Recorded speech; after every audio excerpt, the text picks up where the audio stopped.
नमस्कार दोस्तों, Navodaya coaching centre में आपका हार्दिक स्वागत है। मैं शैलेंद्र कुमार आपको क्लास 10th की एनसीईआरटी बुक विषय अर्थशास्त्र के बारे में यहाँ अध्ययन करने जा रहे हैं। अर्थशास्त्र का पहला चैप्टर है विकास। विकास के ये जो है इस चैप्टर की ये पहली वीडियो है और जो है इस चैप्टर को हम 2 वीडियो में आपको पढ़ाएंगे। इस चैप्टर में विकास की बात करेंगे तो विकास या अथवा प्रगति का जो है संबंध हमारे साथ साथ जीवन के साथ जुड़ा हुआ है कि हम कैसा जीवन जीना चाहते हैं, कैसे रहना चाहते हैं और कैसे जीवन में प्रगति करना चाहते हैं। उसके आधार पर विकास की जो है इसमें बहुत सारे जो है बातें आएंगी। विकास यानी कैसे विकास में विकसित किसी देश को कहते हैं, कैसे जो है विकास होता है, विकास के लिए कौन कौन से प्रभावी कारक होते हैं, इस तरह की बहुत सी बातें आएंगी इसमें। और विकास की बात करें तो विकास से जो संबंधित प्रश्न है अर्थशास्त्र में ही नहीं, इतिहास व राजनीतिक विज्ञान में भी जो है आपको मिलेंगे कि विकास के बारे में बार बार बातें आएंगी, विकास से संबंधित प्रश्न आएंगे। ऐसा इसलिए क्योंकि जो आज जीवन में जो हम जी रहे हैं वह अतीत से प्रभावित है और इसे जीने जो है जो इसे हम जो है जाने बिना कि बदलाव की इच्छा जो नहीं कर सकते हैं कि हाँ इसे जो अगर ना जाने तो फिर इसमें है अपने जीवन में कैसे बदलाव कर पाएंगे कि विकास क्या है, विकास के बारे में कैसे है या हमारे अतीत में कैसे हुआ, उसको जानेंगे तो हम अपने जो है भविष्य को सही रूप से बदल सक पाएंगे। इसे हम केवल एक जो है लोकतांत्रिक व राजनीतिक प्रक्रिया द्वारा ही इसे जो है आशाओं और संभावनाओं की वास्तविक जीवन में प्राप्त कर सकते हैं कि कैसे जो है विकास होना चाहिए। और जो है इसमें देखेंगे कि विकास के लिए इसमें जो एक पहली हेडिंग आती है कि विकास क्या जो है वादा करता है। तो इसमें बहुत सारी बातें आ जाएंगी कि विकास के लिए क्या है कि विभिन्न व्यक्ति और विभिन्न लक्ष्य, मतलब कि वादा की बात करेंगे तो वादा क्या है, कैसे कि विभिन्न व्यक्तियों को विभिन्न लक्ष्य होते हैं। लक्ष्य की बात करेंगे उसके विस्तार से बात करते हैं कि इसमें जो है बात करते हैं पहली बात जैसे भूमिहीन ग्रामीण मजदूर।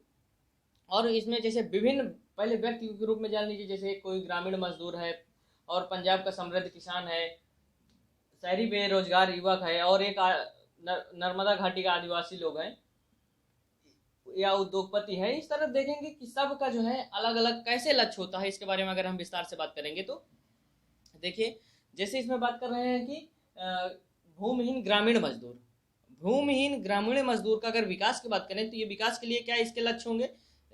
इस जो है भूमिहीन ग्रामीण मजदूर की ये होगा कि जो मजदूरी है मजदूरी में क्या हो वृद्धि हो जाए और उसे नियमित काम मिले, जिससे कि वो क्या हो अपने जो है जो जीवन की जरूरतें जो भी जरूरत पड़े उसे जो है यानी कि उसकी आय अधिक हो सकेगी। नियमित काम मिलेगा तो अच्छे से उसको मजदूरी मिलेगी तो और वो जो है अपने बच्चों को कहीं पढ़ा सकेगा और उसे ये मन में कभी आएगा कि हाँ मैं भी कभी अपने गाँव का नेता बन सकता हूँ। इस तरह को अपने लक्ष्य रख सकता है क्योंकि जैसे व्यक्ति होंगे वो अपने जो है अपने अनुसार उनके लक्ष्य होते हैं। अब दूसरी बात करते हैं पंजाब के समृद्ध किसान।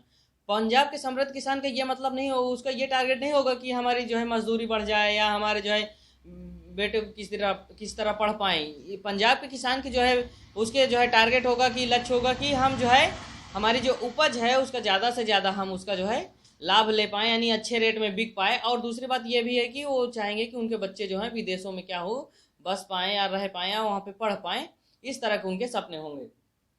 आगे आते हैं जैसे शहरी बेरोजगार युवक है। शहरी बेरोजगार युवक है, अगर कोई भी बेरोजगार होगा तो उसे सबसे ज़रूरत उसका लक्ष्य यही होगा कि उसे एक सही रूप से और सही जगह सही वेतन में उसको रोजगार मिल सके, जिससे उसका जीवन जो है सही रूप से चल सके और अपने जो है ज़रूरतें वो पूरी कर सके। आगे आते हैं हम बात करते हैं कि जैसे कि नर्मदा घाटी का एक आदिवासी है, नर्मदा घाटी का आदिवासी है तो उसके लिए क्या लक्ष्य होंगे इसमें आप देखेंगे बुक में देखेंगे तो उसमें यह है कि नर्मदा घाटी का जो है नर्मदा नदी में क्या है सरोवर बांध के लिए ऊंचाई जब बढ़ाने के लिए जो है आंदोलन कर रहे हैं कुछ लोग। तो उसमें इसलिए कर रहे हैं क्योंकि वो जान रहे हैं कि अगर जैसे इसका बढ़ जाएगा तो जो उसके आसपास के एरिया हैं सब जलमग्न हो जाएंगे। जब जल में डूब जाएगा एरिया तो वहाँ पे जो कृषि हो रही होगी वो सब बंद हो जाएगी और वहाँ जो लोग रह रहे हैं उनको छोड़ के दूसरे जगह जाना पड़ेगा। तो क्या होगा उनकी पूरी तरह जीव का जो है प्रभावित होगी। तो इसके वजह से वो लोग आंदोलन कर रहे हैं, विरोध कर रहे हैं कि सरदार सरोवर का जो है बांध नर्मदा नदी का वो जो है बढ़ ना पाए। तो उनके लक्ष्य यही होंगे कि ये ना बढ़ ना पाए। और उनके जो है इस आदिवासी की बात यही होगी कि अगर आदिवासी की बात करेंगे तो उनका यही होगा कि सही रूप से उनको जहाँ रह रहे हैं वहाँ रहने दिया है और जो उनकी जीविका चल रही है उनको चलने दिया जाए, कोई प्रभावित न करे। तो उनके लक्ष्य यही होंगे। सबके कहने का मतलब अलग लक्ष्य होते हैं। जैसे यहाँ बात करेंगे अधिक बिजली पाने के लिए ज़्यादा बांध जो है, अधिक बिजली पाने के लिए अगर कोई उद्योगपति है उसको क्या चाहेगा, उसका टारगेट ये होगा कि ज़्यादा से ज़्यादा बांध बनाया जाए, ज़्यादा से ज़्यादा बिजली पैदा की जाए और ज़्यादा से ज़्यादा लाभ कमाया जाए। तो ये उद्योगपति के लक्ष्य होंगे। और बात करते हैं कि एक बात यहाँ सबसे बड़ी बात यह है कि जो एक व्यक्ति के लिए विकास है, कोई भी काम है जो भी अगर एक व्यक्ति के लिए विकास है तो दूसरे के लिए वो विनाशकारी भी हो सकता है। जैसे यहाँ पे बिजली बनाने के लिए और आदिवासियों के लिए ऐसी चीज है कि वो जो है एक के लिए तो विकास लग रहा है कि हाँ अगर बिजली बनाएंगे, बांध बनेंगे तो हमारा विकास होगा, ज्यादा से ज्यादा पैसा मिलेगा, प्रॉफिट होगा। लेकिन वहीं दूसरी तरफ देख रहे हैं कि बहुत से लोगों की जो है आजीविका प्रभावित हो रही है और उन लोगों का जो है पूरा जो है कृषि के लिए जमीन और रहने के लिए आवास सब जो है प्रभावित हो जाएगा और उन्हें दूसरे जगह जाना पड़ेगा, तो वो दूसरे के लिए क्या हुआ, विनाशकारी साबित हुआ।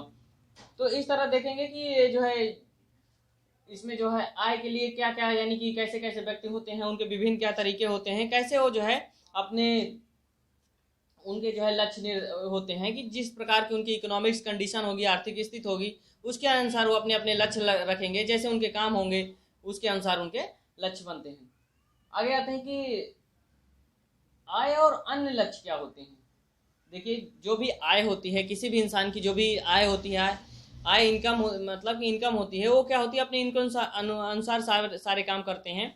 तो आय जीवन के लिए तो बहुत जरूरी है कि हाँ उनकी जो है आय में वृद्धि हो और उनका जीवन सही हो, क्योंकि आय तो देखा जाए तो सभी जो है टारगेट रहता है कि ज़्यादा से ज़्यादा सब लोग की आय वृद्धि हो सके और ज़्यादा से ज़्यादा पैसा कमाया जा सके, इस चीज़ की जो है उनको टारगेट रहता है।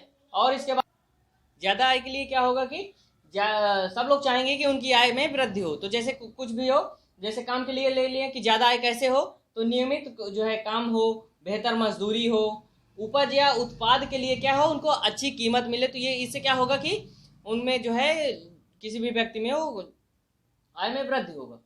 इसके साथ साथ देखेंगे कि आय के अतिरिक्त क्या लक्ष्य होते हैं। इसमें हम देखेंगे कि आय के अतिरिक्त बात करेंगे, जैसे कि कोई भी व्यक्ति होगा जो कहीं भी काम करेगा तो ये नहीं चाहेगा कि हाँ हमें पैसा मिले, मतलब कि पैसा तो चाहेंगे कि पैसा मिले, लेकिन पैसे के साथ ये नहीं चाहेंगे कि उनके और जो सारी चीजें हैं, जो उनका सम्मान है और इसके साथ उनकी जो सुरक्षा है उससे उसके साथ खिलवाड़ हो। तो क्या चाहेंगे, आय के साथ अन्य तरीके, मतलब नौकरी करेंगे या कोई जॉब करेंगे या कोई काम करेंगे तो ये नहीं चाहेंगे कि उनकी जान का भी रिस्क हो, उनके सम्मान को ठोस पहुंचे, उनके साथ भेदभाव हो। ये इस तरह की चीजें नहीं होंगी। कौन कौन सी, वो चाहेंगे कि अगर उनको कहीं काम कर रहे हैं कुछ है तो उनके साथ क्या हो, बराबरी व्यवहार हो, स्वतंत्रता हो उनके काम में, सुरक्षा का जो है उनको वो रहे कि हाँ जो है सुरक्षित हैं, ऐसा नहीं कि कोई जान खतरा हो। और इसके साथ उनके क्या हो, आदर का भाव उनके साथ हो, आदर का आदर हो उनका। कहने का मतलब ये नहीं कि उनका निरादर किया जाए, उनके साथ भेदभाव किया जाए, इस तरह की चीजें नहीं होनी चाहिए। मतलब कि किसी भी व्यक्ति या किसी भी इंसान के जीवन में क्या है, जो भी भौतिक वस्तुएं हैं या भौतिक चीजें हैं, उनकी जरूरत पूरा करने के लिए उनके आय में, यानी कि आय तो जरूरी है, वृद्धि होनी चाहिए। और आय जो है जितनी वृद्धि होगी वो अपने अनुसार भौतिक वस्तुओं की पूर्ति कर लेगी। लेकिन आय की वृद्धि के साथ साथ, यानी जॉब के साथ साथ, सॉरी आय के साथ साथ मतलब आय की वृद्धि होने के साथ साथ हो गया है जो भौतिक वस्तुएं हैं जो जीने के लिए तो पर्याप्त तो हैं। देखा जाए तो भौतिक वस्तुएं केवल जीने के लिए पर्याप्त नहीं है, उनके साथ साथ और अभौतिक चीजें चाहिए। अभौतिक चीजें कौन कौन सी हैं, जैसे कि बात करेंगे बराबरी के व्यवहार, स्वतंत्रता, सुरक्षा, आदर का, ठीक है, भेदभाव की चीजें उनके साथ ना हो, इस तरह के चाहिए उनको, यानी कि उनको आदर मिलना चाहिए। तो ये कहने का मतलब उनके साथ क्या है, अभौतिक चीजें भी जरूरत होती हैं। भौतिक वस्तुएं पूर्त करने के लिए तो आय की जरूरत होती है। आय के साथ साथ कोई भी व्यक्ति होगा वो चाहेगा उनके सम्मान सुरक्षा में कोई खिलवाड़ ना हो।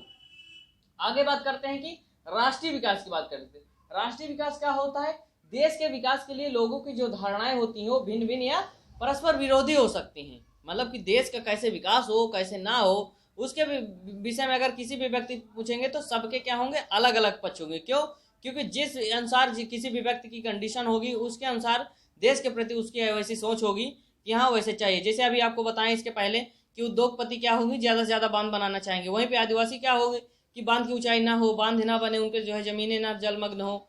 इसी तरह देखेंगे कि पंजाब के किसान क्या है, चाहते हैं कि उनका जो है ज्यादा से ज्यादा उपज की मिले, लेकिन भूमिहीन मजदूर क्या है, चाहेगा कि उनको जो है नियमित मजदूरी मिले और उनका वेतन में वृद्धि हो, इस तरह की मजदूरी में वृद्धि हो, इस तरह की सारी चीजें, यानी कि सबके अलग अलग जो है राष्ट्रीय विकास के लिए उसी के अनुसार जैसी कंडीशन होगी उसी के अनुसार उनकी सोच होगी और वो जो चाहेंगे कि हाँ उनके अनुसार ऐसा काम हो। आगे आते हैं हम, विभिन्न देशों या राज्यों की तुलना कैसे की जाए। बात करते हैं कि विभिन्न देशों की तुलना कैसे की जाए या राज्य की कैसे तुलना की जाए। तो डायरेक्ट किसी कह दिए विकसित राज्य है अविकसित राज्य है, तो विकसित अविकसित राज्य से पहले ये चीज जान लेना चाहिए कि किस आधार पे वो विकसित है या अविकसित है। इसी में एक उदाहरण लिया गया है, जैसे विद्यार्थी के उदाहरण लिया गया है। विद्यार्थी के उदाहरण में क्या कहा गया है कि विद्यार्थी के जैसे गुण की ऊंचाई की बात कर लीजिए, उसके विद्यार्थी के स्वास्थ्य की बात कर लिया जाए, या तो उसके गुण अवगुण की बात कर ली जाए, या तो उसके व्यवहार मित्रवत व्यवहार की बात कर ली जाए, तो या तो उसके जैसे कि कहा जाए कि कोई जो है बहुत अच्छे रिजल्ट आते हैं, बहुत अच्छे अंक आते हैं, किसी के अच्छे नहीं आते हैं, तो इस आधार पे क्या हुआ, विद्यार्थी के कई रूप में उसको देखे जा सकते हैं, अलग रूप में, कि हाँ वो कैसे विद्यार्थी है। उसी रूप में हम देख सकते हैं कि कोई देश कितना विकसित है, कैसे है, उस कंडीशन में उसकी कही जाए कि कैसे तुलना कर सकते हैं, मतलब जैसे विद्यार्थी का की ऊंचाई, स्वास्थ्य और उसकी कैसी प्रतिभा है, रुचि कैसी है, खेल या संगीत में है रुचि, मतलब कि सर्वांगीण विकास के लिए चाहेंगे कि कोई भी हो विद्यार्थी, उसका सर्वांगीण विकास हो, और जो है क्या है मित्रता पूर्ण जो है व्यवहार करे। दूसरी बात यह है कि सहयोग की भावना हो और उसके अंक सुधार हो, मतलब कि सही रूप से उसका सर्वांगीण विकास हो। इसी रूप से राज्य का भी होना चाहिए कि उसे पूरी तरह से सब चीजों का विकास हो। अब इसे हम जो विद्यार्थी के यहाँ उदाहरण लिया गया है, मतलब कि कैसे तुलना की जाए, क्या क्या चीज देखे, हम यहाँ पे राज्य की बात कर रहे हैं, राज्य की कैसे या देश की तुलना की जाए। राज्य की बात करें, देशों की तुलना आय से, जैसे आय से जो है तुलना करेंगे तो कोई किसी को कह देंगे कि विकसित है, किसी को कह देंगे अविकसित है। विकसित अविकसित की बात करें तो यहाँ पे देखेंगे कि आय एक महत्वपूर्ण लक्ष्य किसी भी देश का होगा, कि आय महत्वपूर्ण लक्ष्य, क्योंकि आय ये जरूरी होती, जैसे इनकम होगी उस अनुसार उनकी जो जरूरतें होंगी वो सारी भौतिक वस्तुएं जो भी होंगी वो सारी चीज़ों की पूर्ति कर लेंगे। मतलब कि अगर पैसा होगा तो सारी चीज़ें खरीदी जा सकती हैं, सब कुछ। तो कुछ भी हो तो पहले सबसे बेसिक चीज़ यही है कि पैसा जरूरी है। और देखेंगे कि इसमें आय की बार बार बात कर रहे हैं, तो किसी भी देश की क्या आय होती है, मतलब कि अगर देखें तो किसी भी देश की एक आय नहीं, वो औसत आय के रूप में देखी जाती है कि किसी भी देश की कितनी औसत आय है। औसत आय के रूप बात करेंगे तो कैसे औसत आय निकाली जाती है, इसमें देख लीजिए। जैसे औसत आय बराबर क्या होता है, देश की कुल आय बटे कुल संख्या। अगर इसको निकालेंगे तो जो भी आएगा वो औसत आय कहलाएगी। औसत आय को ही प्रति व्यक्ति आय कहा जाता है। मतलब कि पूरे इसको निकाला कैसे जाता है, औसत आय या प्रति व्यक्ति आय, पूरे देश की जितनी जो है इनकम हो, पूरे देश की जितनी आय हो, उसको पूरे देश की जनसंख्या से अगर भाग दे देंगे तो क्या निकल आएगा, प्रति व्यक्ति आय निकल आएगी। ये तो रहा आपको औसत आय के बारे में कि कैसे औसत आय जो है निकाली जाती है। अब इसको जो है औसत आय की यानी क्या होता है, जिस देश की जितनी अच्छी औसत आय होती है तो इससे ये पता चलता है कि उस देश की जो है लोग क्या है कि उन लोग की जो है आय अधिक होगी, वो देश अमीर है या गरीब है, उसके आधार पे औसत आयु के आधार पे निर्धारित किया जाता है। और इसके साथ बात करेंगे कि विश्व बैंक यहाँ पे एक रिपोर्ट प्रस्तुत की गई है इस चैप्टर में, वो 2017 की रिपोर्ट के आधार पे बनी है कि प्रति व्यक्ति आय कैसे है, उसके आधार पे प्रति व्यक्ति आय बात करेंगे तो जो समृद्ध देश हैं, कौन से देश को कहेंगे कि समृद्ध है, कौन से देश को कहेंगे गरीब है, कौन से देश को कहेंगे विकसित है, विकासशील है, किस आधार पे कहेंगे, तो इस पे बात करेंगे। जैसे अभी हम विद्यार्थी कई तरह जो है बताया कि कैसे कैसे तुलना कीजिए, उसी तरह यानी किस आधार पे हम बात करेंगे कौन से जो है आय ज्यादा है किस देश की, कौन सा समृद्ध देश है। तो जो समृद्ध देश है जो यहाँ पे दी गई है 2017 की रिपोर्ट है, उसके अनुसार पे जो समृद्ध देश हैं, समृद्ध देश यानी किसे कहा जाएगा, समृद्ध देश वही होंगे जो यूएस डॉलर के हिसाब से 12,056 जो है प्रति वर्ष जो है उनकी आय होगी, वो क्या कहलाएंगे, विकसित देश कहलाएंगे। मतलब प्रति व्यक्ति आय जो है यूएस डॉलर में अगर 12,056 है तो क्या होगी, समृद्ध देश कहे जाएंगे। समृद्ध देश मतलब विकसित देश जो है। अगर देखेंगे कि गरीब देश कौन होंगे, जो 995 जो है प्रति वर्ष जो है यूएस डॉलर के रूप में जिनकी आय होगी वो क्या कहलाएंगे, वो गरीब देश कहलाएंगे। और इसके बाद तुलना करते हैं कि ये जो है मध्य वर्ग यूएस डॉलर कितना 1820 वर्ष, मतलब कि जो विकासशील देश हैं उसमें भारत भी आता है विकासशील देश में, इसमें यूएस डॉलर 1820 जो है प्रति वर्ष जो है प्रति व्यक्ति आय होगी, तो उसमें जो है क्या कहा जाएगा, मध्यम वर्ग में आएगा। जैसे भारत है, भारत क्या है, मध्यम वर्ग में है। आगे बात करते हैं हम औसत आय के बारे में। औसत आय क्या है, तुलना के लिए ये तो देखा जाए तो ये उपयोगी है।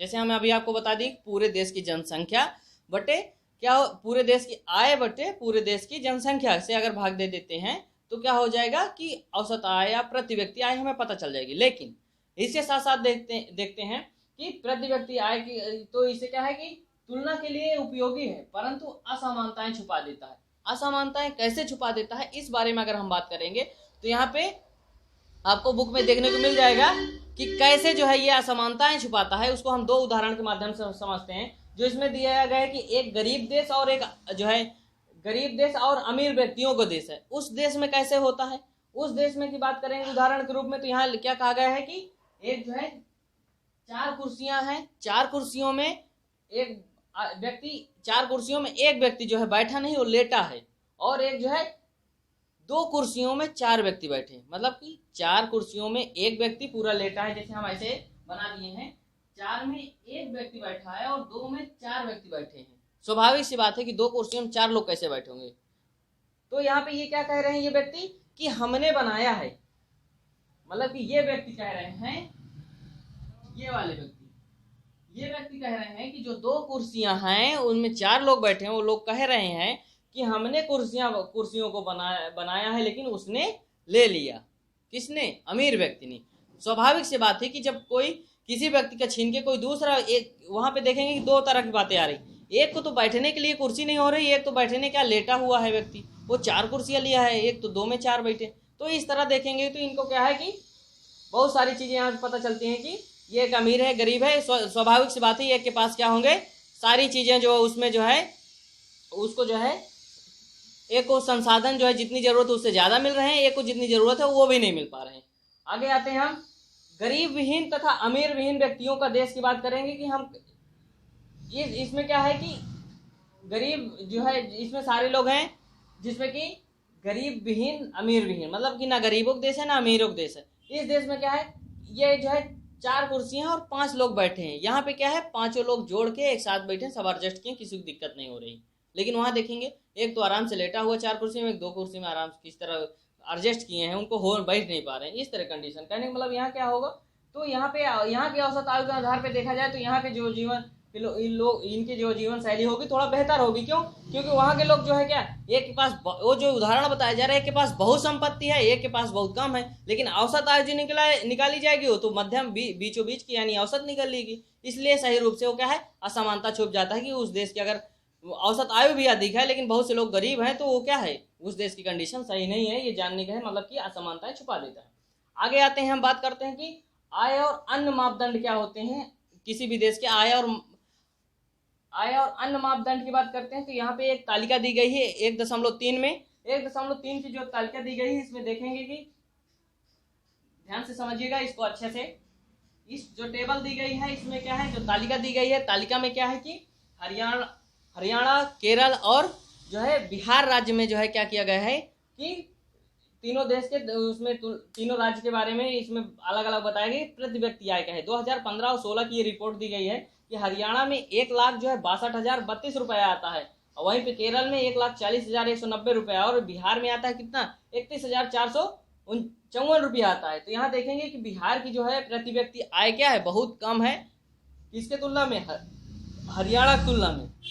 एक दूसरी तालिका दी गई है जिसमें शिशु मृत्यु दर की बात की गई है। 2016 में प्रति व्यक्ति आय जो है, इसमें आय नहीं यानी प्रति शिशु मृत्यु दर, मतलब कि 1000 शिशुओं में जैसे 1000 बच्चे पैदा हो रहे हैं उसमें कितने बच्चे मर जा रहे हैं, उसके जो है इसमें जो है 2016 की ये रिपोर्ट है। इसमें ये बताया जाए तो जो हरियाणा के हैं वो 33 बच्चे मर जाते हैं, और वहीं केरल के 10 बच्चे और बिहार के 38। मतलब स्वाभाविक सी बात है कि बिहार की जो स्वास्थ्य जो संबंधित जो है वहाँ पे सुविधाएं हैं वो बहुत अच्छी नहीं है, और देखा जाए कि यहाँ पे केरल में सिर्फ 10 ही बच्चे 1000 मर पाते हैं। तो स्वाभाविक सी बात है केरल की जो स्वास्थ्य सुविधाएं हैं बहुत अच्छी हैं। साक्षरता दर की बात करें तो 2011 की ये रिपोर्ट है, इसमें 82% जो है हरियाणा के हैं और 94% कहाँ के, केरल के जो है लोग साक्षर हैं, और 62% बिहार के। स्वाभाविक सी बात है बिहार का जो है इस तरह साक्षरता दर बहुत खराब है, और केरल की साक्षरता दर बहुत अच्छी है, यहाँ 94। निम्न उपस्थित की बात करें कि यहाँ निवल उपस्थित अनुपात जो होता है, निवल उपस्थित अनुपात मतलब 14 से 15 साल के जो आयु वर्ग के बच्चे होते हैं वो क्या है, उनकी क्या उपस्थित 100 में से कितने बच्चे जो है कक्षा 8 के बाद पढ़ पाते हैं, उसका एवरेज यहाँ बताया गया है कि ये जो रिपोर्ट है वो 2013-14 की रिपोर्ट के अनुसार है। इसमें हरियाणा बताया गया कि 61 जैसे 100 बच्चे हैं, उसमें से कक्षा 8 के बाद जो है क्या होता है कि इसमें जो ये बताया गया कि कितने बच्चे उपस्थित रहते हैं। देखेंगे कि इसमें 43% इसमें दिखाया गया है उपस्थित दर, और यहीं पे केरल में दिखाएंगे तो 83% बच्चे उपस्थित रहते हैं कक्षा 8 के बाद, और यहीं पे बिहार की देखेंगे 43 जो है। स्वाभाविक से बात है 43 मतलब कि आधे से बच्चे, बिहार की बात करेंगे तो आधे से अधिक बच्चे क्या हो रहा है कक्षा 8 के बाद क्या है कि अपनी क्लास छोड़ दे रहे हैं। तो क्या हो रहा है कि जो बच्चे क्या है कि बिहार में जो बच्चे लगभग कक्षा 8 के बिहार में कक्षा 8 तक के लगभग आधे बच्चे जो गायब हो जा रहे हैं, जिन बच्चों को स्कूल में होना चाहिए वो स्कूल में नहीं होते। तो स्कूल में नहीं होते तो स्वाभाविक सी बात कहाँ जाते हैं, फैक्ट्रियों में काम करते होंगे। उनको कहने का मतलब कि बहुत सारी चीज़ें हैं जो उनकी मूलभूत सुविधाएं नहीं पूरी हो पाती, इसकी वजह से वो अपनी क्या होती है कि पढ़ाई छोड़ देते हैं अधूरे में ही।